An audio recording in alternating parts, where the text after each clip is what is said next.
Kepala Badan Pengawas Obat dan Makanan, BPOM, RI, Profesor Taruna Ikrar menjadi penceramah pada malam 14 Ramadan di Masjid Al-Markas Al-Islami Makassar, Kota Makassar, Sulawesi Selatan, Sulsel, Kamis, 13 Maret 2025, malam. Profesor Taruna Ikrar membawakan ceramah berjudul Mukjizat Puasa Ramadan dalam Perspektif Neuroscience. Selama 30 menit, dokter dan ilmuwan di bidang farmasi, jantung, dan syaraf ini menjelaskan bagaimana puasa memiliki manfaat luar biasa bagi kesehatan otak dan tubuh manusia. Ia membuka ceramahnya dengan mengutip firman Allah dalam surah Al-Baqarah ayat 183. Di surah tersebut disampaikan, "Wahai orang-orang yang beriman, diwajibkan atas kamu berpuasa sebagaimana diwajibkan atas orang-orang sebelum kamu agar kamu bertakwa." Ayat ini menunjukkan bahwa puasa bukan sekadar ibadah, tetapi juga sarana untuk meningkatkan kualitas diri secara spiritual, mental dan fisik, katanya. Profesor Taruna Ikrar melanjutkan, puasa di bulan Ramadan bukan hanya sekadar menahan lapar dan dahaga, tetapi sebuah latihan psikis, mental dan fisik. Dari sisi psikologis, puasa membentuk pribadi menjadi lebih baik, memperkuat disiplin, serta menjauhkan seseorang dari perbuatan yang bisa mencederai nilai ibadahnya.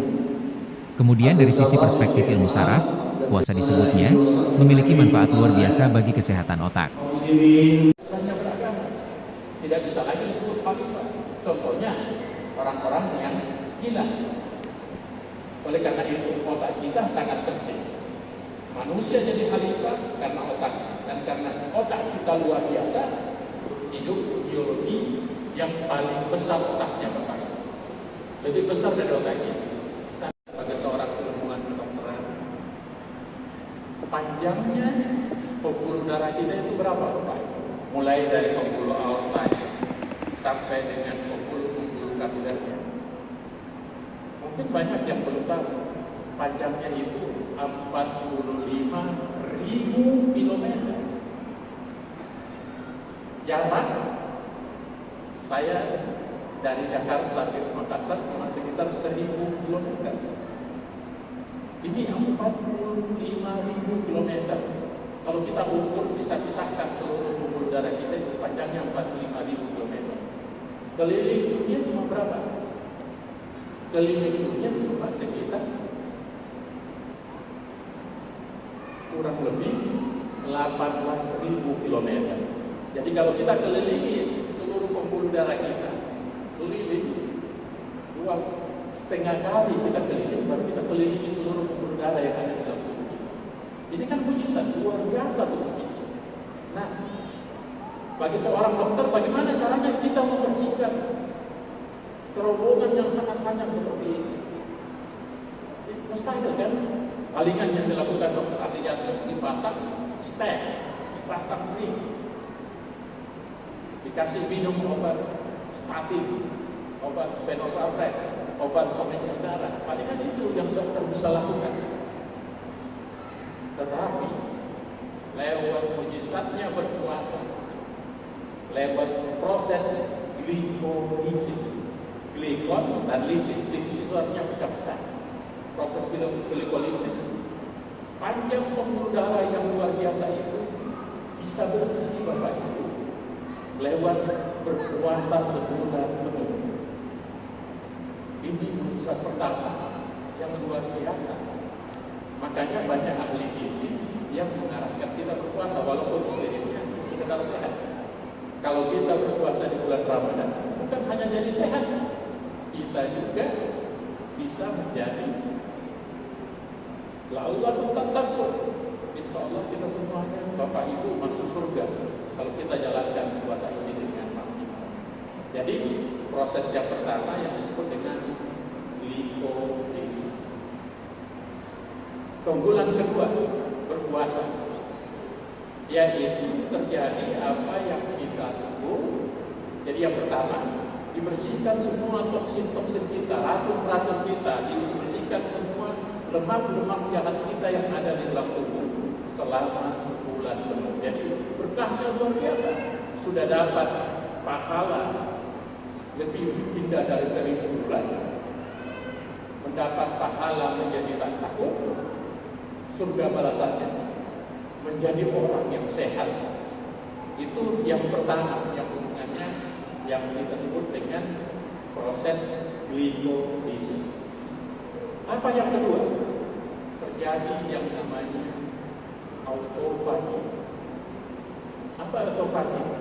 Opsumi, salah satu ahli profesor yang dari Jepang tahun 2016 diganjar dengan Nobel Prize atau hadiah Nobel karena dia mampu menemukan bahwa tubuh kita pada saat berpuasa sel-sel kita mengalami autofagi.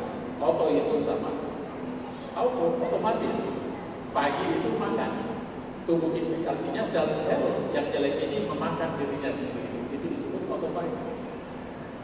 Jadi manifestasi keduanya dengan berpuasa, tubuh kita racun-racunnya, sel-sel jeleknya, sel-sel yang berbahaya, sel-sel yang berpotensi jadi kanker memakan dirinya sendiri. Dan kita lakukan training ini selama 1 bulan. Jadi kesimpulannya, kalau kita keluar setelah lulus Idul Fitri, tubuh kita kembali seperti bayi. Kenapa seperti bayi? Karena kembali sehat. Itu yang disebut autofagi. Yang ketiga manifestasi akibat puasa ini terjadi yang disebut dengan regenerasi itu sel-sel kita. Bapak Ibu, kita kasih contoh. Kalau kita tebang pohon, maka muncul pucuk-pucuknya.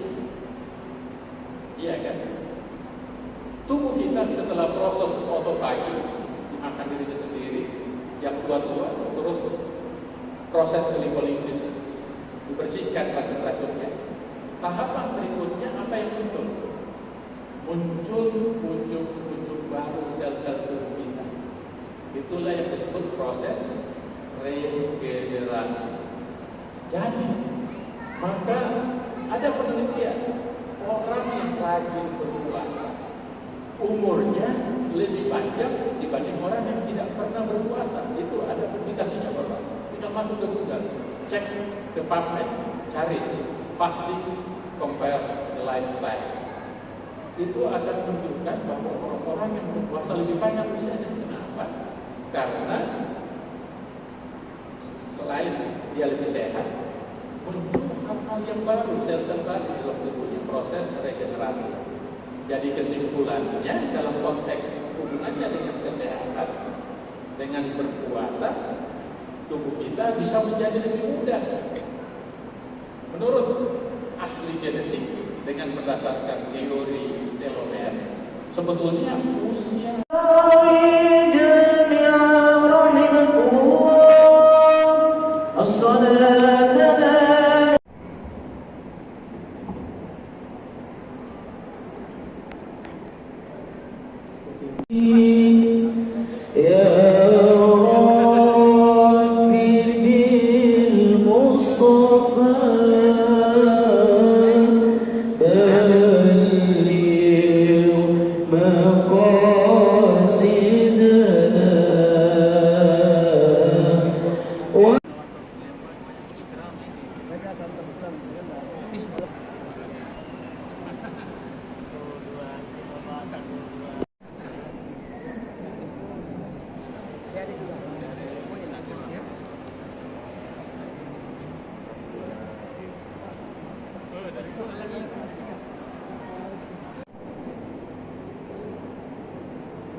Download Tribun X sekarang, menghadirkan lokal menjadi Indonesia.